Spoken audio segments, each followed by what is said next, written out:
God,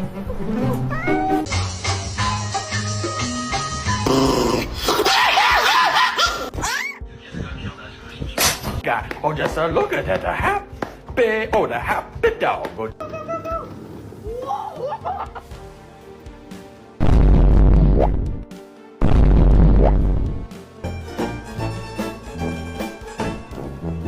Why are you such a friend?